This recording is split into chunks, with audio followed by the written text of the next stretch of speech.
Hi everyone, welcome back to my channel. Apologies for not doing a few videos in the last couple months. It's been pretty busy and I've been doing a lot of other things outside of the YouTube world. Hopefully now I'm going to be recording a lot more often, and I do have a couple of videos planned. So today's video is going to be my favorite foundations of all time. I haven't done one of these before and I'm super excited to share with you what I currently use. And also next week's video is going to be a makeup tutorial video type thing about how to wear makeup in this climate. So the climate in Bali is very humid and hot, so what products I use and how I manage to make sure my makeup stays on my face in this heat and where you can get very sweaty easily. So look out for that one. I am filming that tomorrow. Let's get started right into the foundations, and I will tell you exactly what climate the foundation is best for as well. So first things first, I'd like to start with a reasonably new foundation but an amazing one, and that's the Fenty Beauty Pro Filt'r foundation, or whatever it's called, the Pro Filt'r Soft Matte Longwear foundation, which looks like this. But yes, this is really good. It's medium to full coverage, and I have used it in Indonesia. I haven't really used it in Bali that much, but if you use a little bit, it's fine. And if you know that you're going to be in a car all day, it's definitely fine. So Fenty Beauty products are amazing, and when I do my makeup tutorial video, I'll show you the new products that they have, because I did end up picking up, when I went to Singapore, the concealer and the setting powder. And I will tell you my thoughts on that then, but just to let you know, they are both pretty good, but I'll tell you which one I favor, or whether I think it truly is worth the money for it. But yes, the foundation is really amazing. Secondly is this one from Nars. It's the Pure Radiant Tinted Moisturizer. It's an oldie but a goodie. This is really disgusting. I'm St. Moritz medium 1 shade, and I've had this in my collection for years, and I only use a little bit, and you can use it in humidity. Just remember, less is more, because it is very thick as well. And when I do the makeup tutorial video, you'll see my tricks about how to make sure your foundation lasts, and the fact that you don't actually really need foundation, to be honest.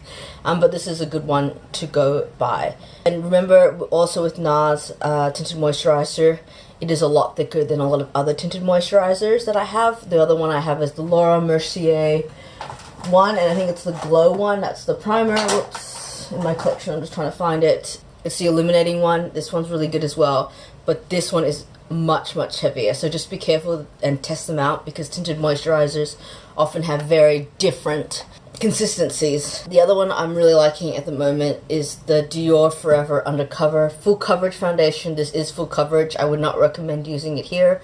It is with me because I was traveling to Jakarta, and I tend to favor a more full look overseas rather than here.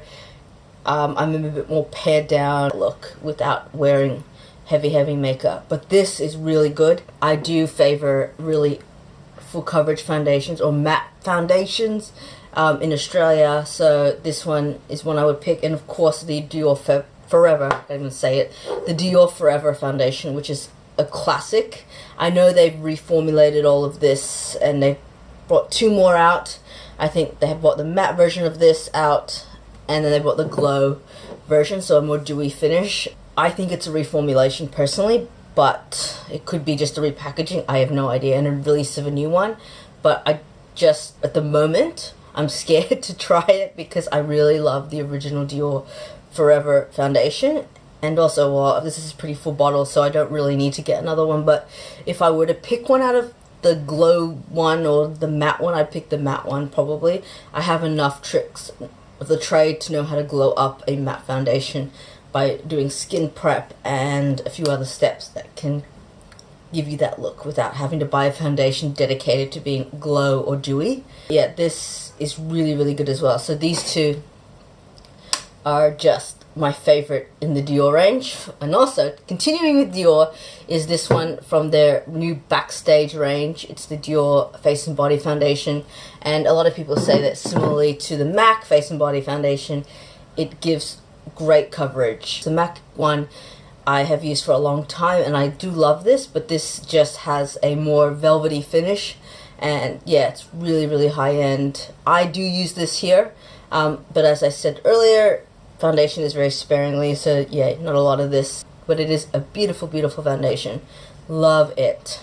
And the packaging is gorgeous as well. The whole Backstage range is great. That's that one. Keeping on to high-end foundations, this is the Chanel Vitalumiere Aqua. I can't even say it right. It's water-based, and so you have to shake it up, and it's very liquidy, but it leaves a beautiful finish. This is one of my all-time favorites. It's absolutely stunning. I'm in the shade 20 Beige. Oh, I forgot to say what shades I am in the other ones. So that's okay. I'll leave all the details of what shade I am in these foundations, but obviously I would suggest getting yourself foundation matched professionally, or if you've got experience to do it yourself, go ahead, but just don't take my skin tone to be exactly what you would be if you've got similar olive type skin or tan skin like myself now. Particularly now that I live here, I'm very, very tanned around the body. The face not so much, but I still like to be a little bit darker to match my neck and my around here, the décolletage area. So yeah, that's the Vitalumiere Aqua. The other one I would really recommend using here is this one by Estee Lauder. It's a Double Wear Nude foundation. It is the water-based foundation of the classic Double Wear. Double Wear is just so thick. Even I find it thick in winter in Australia, so I actually really use that sparingly as well.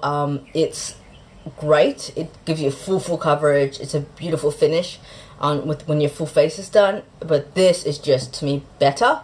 It's lighter. You can build it as well. It's just beautiful. I hate about the Estee Lauder Double Wear foundations is that they don't give you a pump. I had to purchase a pump separately. It's just stupid. This is a high-end foundation. Why on earth Estee Lauder is making you buy a separate pump for a foundation, I have no idea. I am the shade 3W1 Tawny. I am the same shade in the classic Double Wear foundation, so I guess they match. Don't quote me on that, but I think it does. But yes, this is water-based. You can hear the shaking of it, so it's definitely really good for this climate. So really recommend this. And if this is too expensive, I have another option, and it's by MAC, and it's the Studio Water Weight Foundation. Sorry if you can see there. This is, once again, is very watery. So with the water-based foundations, you really need to shake them and before applying them or opening. So this one is a dupe for the Estee Lauder one. Either one is really good. So obviously Estee Lauder is just a bit more pricey. MAC can be seen as more affordable. I'm the shade NC35 in the MAC Studio Water Weight. Lovely, lovely finish, both of them. So highly recommend either or. Just once again, shake and use sparingly if you don't want to have a too heavy coverage. You need to build it if you want a more full coverage look. I wouldn't say it would give you a full coverage face like the classic Double Wear by Estee Lauder, but it'll give you something more if you build it. The other one I'm loving at the moment is this Bobbi Brown Skin Longwear Weightless Foundation. Really good for the weather here. Like, this is probably one of my go-tos here. It's really flawless looking, and paired with their great skincare at Bobbi Brown, it just gives a really luminous look. So super happy with the Bobbi Brown's new foundation. I love their other one. What's it called? It's like where they use essential oils or something in it. It's so beautiful. It's got like a glass topper, and it's just stunning. So Bobbi Brown have released two really great foundations in the last couple of years, so I'm just loving everything that they're doing, and the skincare is what I use all the time. Now, last one I'm going to mention is a controversial foundation by MAC. This MAC foundation, not a lot of people liked when it came out. However, I find it really perfect for this weather climate. It's the Next to Nothing Face Contour. I don't actually know if it still exists in the range today. I know you can get it in some places. In Asia, I think you can still get this. I'm the medium plus, but I don't think the color range really matters. Like, it's so light that you can be the darkest shade for me and still get away with it with powder and concealer and things like that. This range isn't very big in colors, but you really can be in between. See, I'm a medium plus in this, and I wouldn't say I'm a medium or deep range in any foundation except for this one. Now, I think the reason why people hated this is because it's very sheer and not a lot of coverage exists on it. It's not really a foundation at all. But I'm wearing this at the moment, and I will be using this in my video to show you how I do my makeup here in Bali. So get ready to see how you can use this. But if you can get your hands on it, I really recommend you do.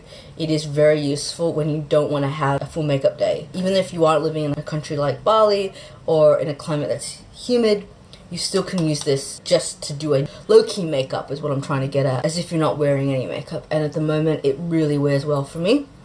So yeah, that is really recommended. Every review I've seen on it, people hate it, so I loved it. So that is all the foundations that I currently am really in love with. I am looking forward to trying a few other ones coming up, including the new Dior reformulated whatever foundations that they've done. But to be honest, I'm not in a rush, as I said, to get it. And of course, there are a number of other foundations I've dabbled in, like the Luminous Silk by Giorgio Armani. I've actually dabbled in a few Armani foundations, and they're great. But I think I just favor these ones better. I don't know. Maybe when I go back to it, I'll be like, oh my god, why did I stop using this? But I don't think the Luminous Silk would do well here in this weather, so I've tried to avoid it. What else do I like? The Ordinary as well. Do great foundation at a very affordable price. And yeah, those are really the only foundations I use on a day-to-day basis, and depending on where I am in the world. If you have any questions about foundations, let me know below. If you tell me like your skin type, and I can recommend exactly what would be best for you out of the range that I just mentioned, or out of any other range that you think I might have tried. I haven't tried every foundation in the world, obviously, but if I have tried it, I will let you know. And particularly if you ask me, have I tried this, I will of course answer that. Also, if you haven't already, please subscribe below. That way you get up to date with all my content, and hopefully I will be on much more on my channel. I will see you guys next time. Bye!